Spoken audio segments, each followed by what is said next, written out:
চীনের যে মহান বিপ্লব, তার মহান নেতা এই পৃথিবীর সমাজতান্ত্রিক আন্দোলনের তথা কমিউনিস্ট আন্দোলনের অন্যতম উজ্জ্বল নক্ষত্র মাও সেতুং তার 133তম জন্মদিন, যার নেতৃত্বে মহাচীন, যে চীন 100 বছর ধরে জাপান এবং ইউরোপ আরও বিভিন্ন দেশের তাদের এই প্রধানত হয়ে 100 বছর এই চীন জাতি তারা অনেক পিছিয়ে পড়েছিল। 1948 ইংরেজিতে মাও সেতুংয়ের নেতৃত্বে তার সেই যে উল্লেখযোগ্য তার যে বিপ্লবের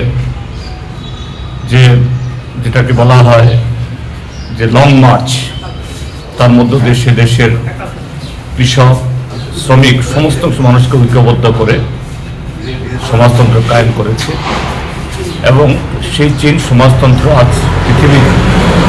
যে দ্বিতীয় যে অর্থনৈতিক থেকে সমৃদ্ধ শক্তিশালী রাজ্য হিসাবে, এই দেশ হিসাবে মাথা তুলে দাঁড়িয়েছে। এবং চীন শুধু তাদের নিজের দেশকে সমৃদ্ধ করা না, বেল্ট অ্যান্ড রোড ইনিশিয়েটিভ নামে একটা সারা পৃথিবীকে জুড়ে একটা প্রকল্পের মধ্য দিয়ে সারা পৃথিবীকে এগিয়ে নিয়ে যাওয়ার জন্য, অন্যদিক থেকে মার্কিন সাম্রাজ্যবাদ এখনও তার নাটো জোটকে নিয়ে পৃথিবীর বিভিন্ন প্রান্তে যুদ্ধ বিগ্রহ লাগাচ্ছে, যেমন রাশিয়া এবং ইউক্রেনের মধ্যে, তেমনি ইসরায়েলের দ্বারা গাজার উপরে। এর বিরুদ্ধে চীনের এই উদ্যোগ শুধু নিজের স্বদেশকে সমৃদ্ধ করা না, সারা পৃথিবীকে আগামী দিন শোষণের বিরুদ্ধে